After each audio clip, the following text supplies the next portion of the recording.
Excellent mardi à tous et à toutes. Mesdames, Messieurs, voici le sommaire. Soutien au calendrier électoral, les chefs coutumiers s'engagent à sensibiliser leurs bases respectives pour la tenue des élections en décembre 2018. L'ANTC, qui a rencontré la CENI, a pris l'engagement de communiquer les messages de paix, mais a aussi appelé à l'implication de tous pour des bonnes élections en RDC.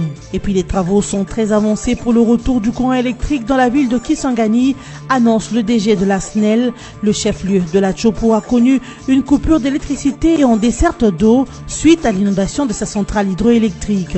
Pour l'instant, l'eau a repris de couler dans le robinet de Kisangani. L'actualité en dehors de nos frontières, sachez que 4 bombes artisanales ont explosé à Bamenda, capitale régionale du Cameroun. Aucune victime n'a été enregistrée dans cette 4e explosion de ce type dans cette zone anglophone du Cameroun.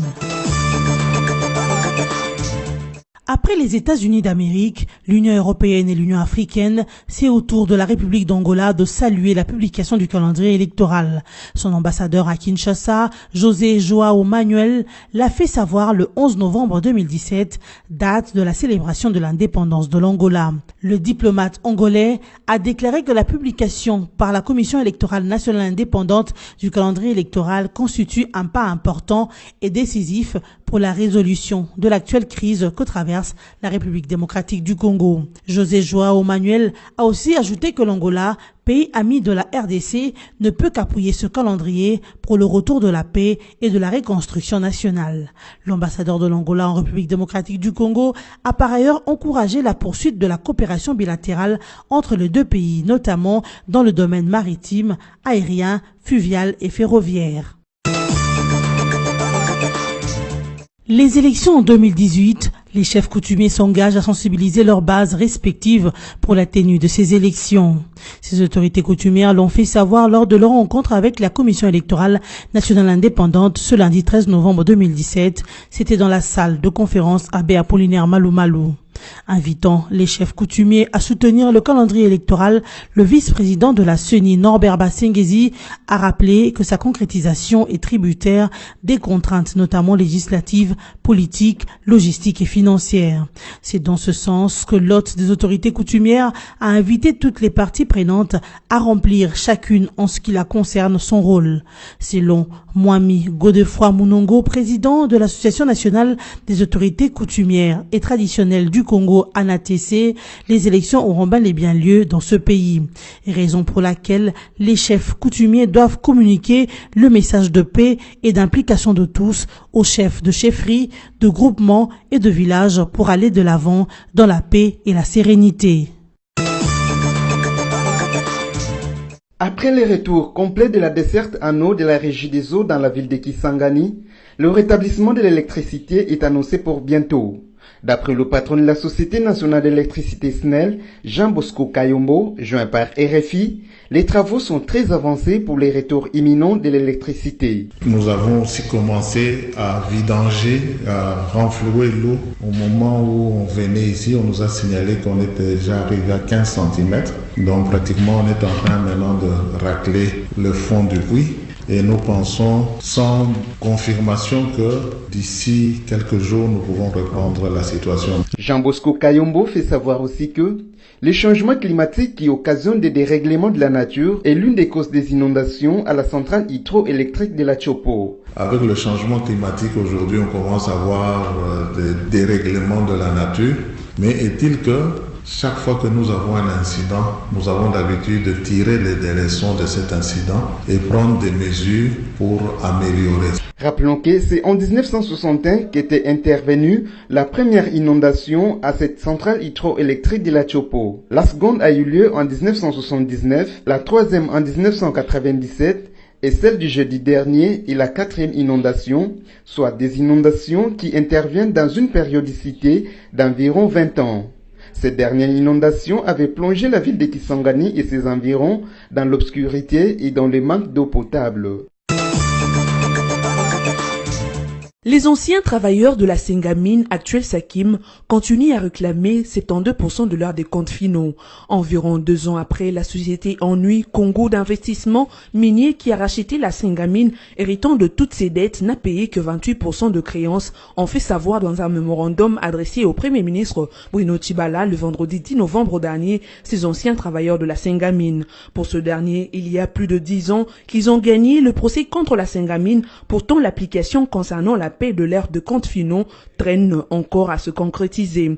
Hormis le 28% de l'enveloppe globale servie au mois de mai dernier, les 72% restants tardent encore. Et selon certaines sources, il n'y aurait rien dans les caisses pour satisfaire les attentes de ce travailleur. De son côté, le directeur général de la Sakim, ex-Sengamine, affirme que son entreprise verse régulièrement des fonds pour ce travailleur. Ainsi, pour répondre aux préoccupations de ce travailleur, il les envoie vers les autorités congolaises pour savoir ce que sont devenus ce fonds. Pour rappel, après la faillite de la Sengamine en 2005, rachetée par la Sakim, une somme de 4 millions de dollars américains avait été validée en 2010 pour honorer les décomptes finaux des ex-travailleurs de la Sengamine par la Sakim. Cependant, jusqu'à ce jour, cette enveloppe n'a pas été honorée totalement.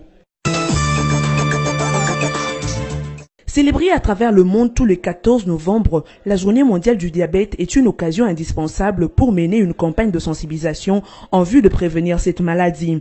Lancée en 1991 comme réponse à l'escalade de l'inconscience du diabète dans le monde, cette commémoration a gagné depuis une popularité et rassemble désormais 2 millions de personnes dont les leaders d'opinion, les professionnels et les prestataires de soins de santé, le média, les personnes atteintes du diabète et le grand public. Pour cette année 2017, le thème retenu est le femmes et les diabètes, une façon de tourner un regard particulier sur le taux de croissance de cette maladie en milieu de femmes. En RDC, plus de 6000 cas de diabète de type 1 ont été enregistrés entre janvier et octobre 2017 dans les 34 zones de santé du Sud Kivu, a indiqué le week-end dernier à la presse le ministre provincial de la Santé, Vincent Sibanvounia. De chiffres communiqués en prévision de la célébration de la journée mondiale du diabète. Pour le gouvernement provincial du Sud Kivu, la population de ce coin du pays doit observer de règles d'alimentation saines et équilibrées ainsi que d'autres pratiques courantes pour d'une part retarder l'apparition du diabète du type 2 et d'autre part infléchir la tendance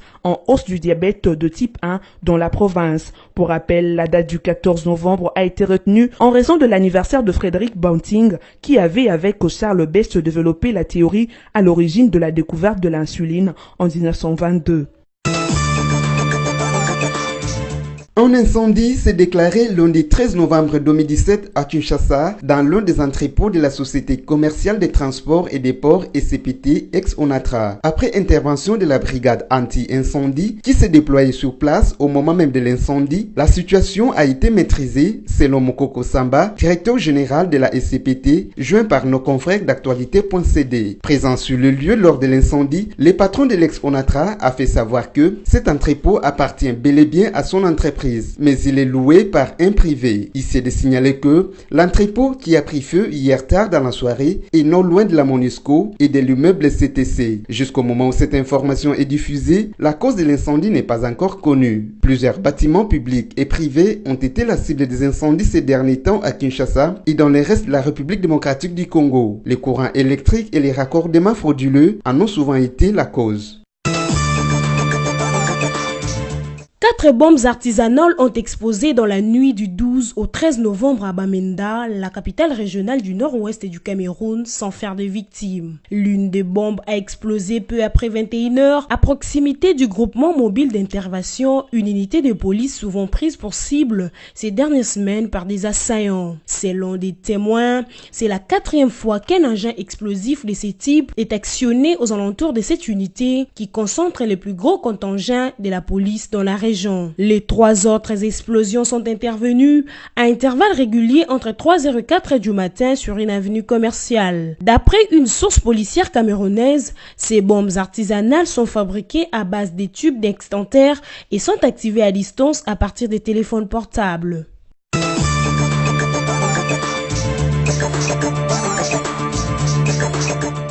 Mesdames et messieurs, nous rappelons les principaux titres de ce journal. Soutien au calendrier électoral, les chefs coutumiers s'engagent à sensibiliser leurs bases respectives pour la tenue des élections en décembre 2018. L'ANATC, qui a rencontré la CENI, a pris l'engagement de communiquer les messages de paix, mais a aussi appelé à l'implication de tous pour des bonnes élections en RDC. Et puis les travaux sont très avancés pour le retour du courant électrique dans la ville de Kisangani, annonce le DG de la SNEL. Le chef-lieu de la Chopo a connu une coupure d'électricité et en desserte d'eau suite à l'inondation de sa centrale hydroélectrique. Pour l'instant, l'eau a repris de couler dans le robinet de Kisangani. L'actualité en dehors de nos frontières, sachez que 4 bombes artisanales ont explosé à Bamenda, capitale régionale du Cameroun. Aucune victime n'a été enregistrée dans cette 4e explosion de ce type dans cette zone anglophone du Cameroun. C'en est fini pour cette édition d'information. Merci de l'avoir suivi.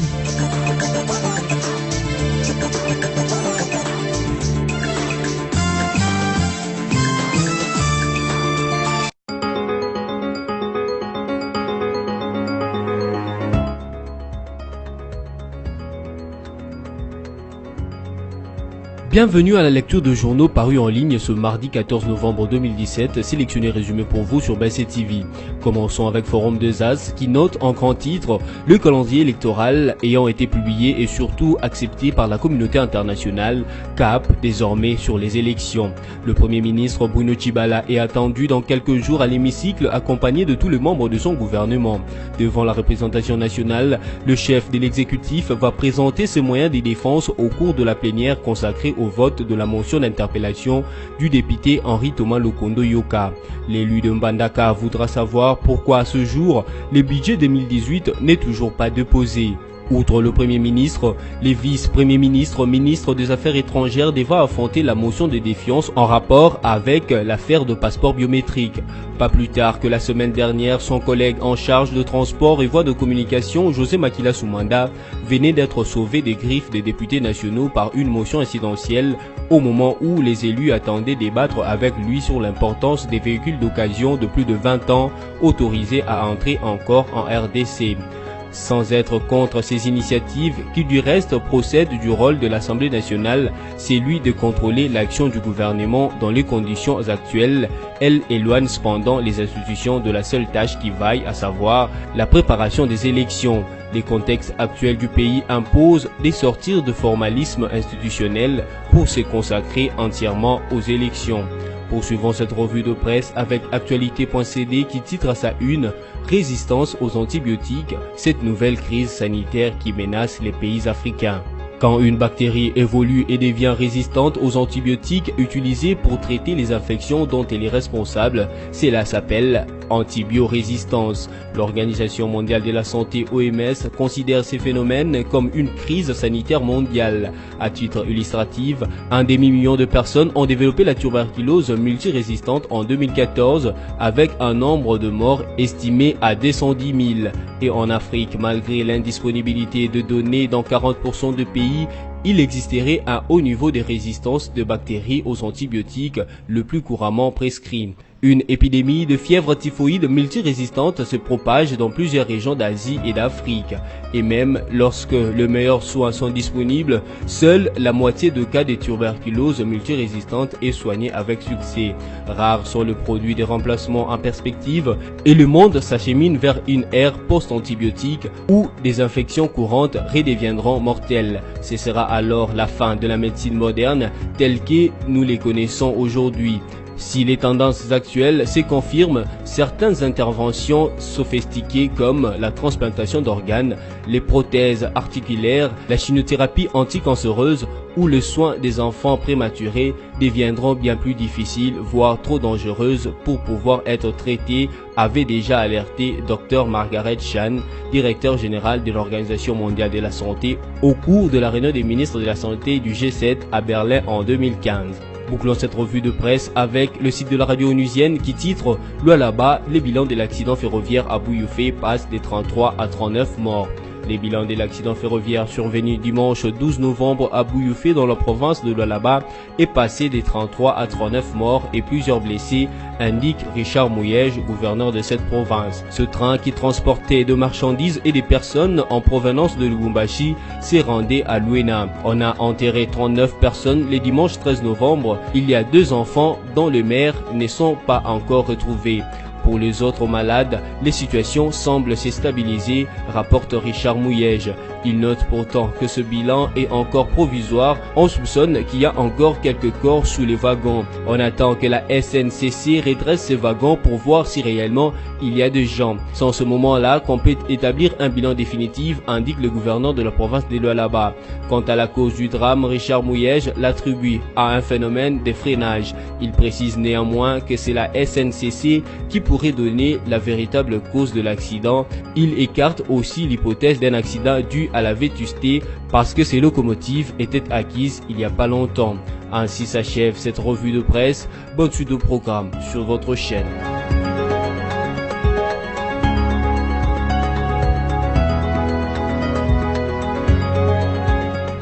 Congo Panorama, votre magazine d'actualité est à nouveau dans vos bacs avec son édition de la rentrée et ses rubriques diversifiées. Coopération et diplomatie, 8 nouveaux ambassadeurs accrédités en RDC, l'Union africaine au front contre l'Union européenne. Séjour du chef de l'État aux Nations Unies, Joseph Kabila, très sollicité, étrange, le processus électoral est fixe et irréversible. La une du Congo Panorama est consacrée à l'armée.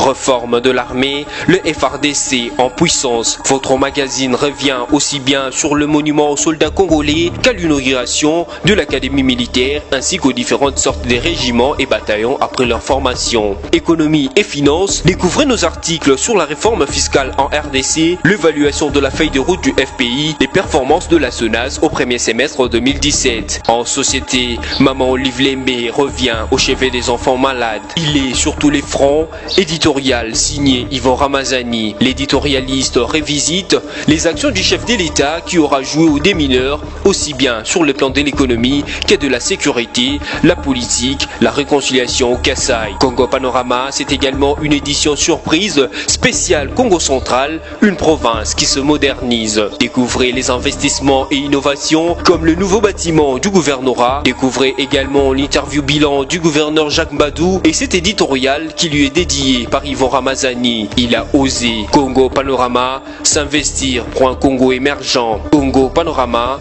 toute l'actualité à votre portée.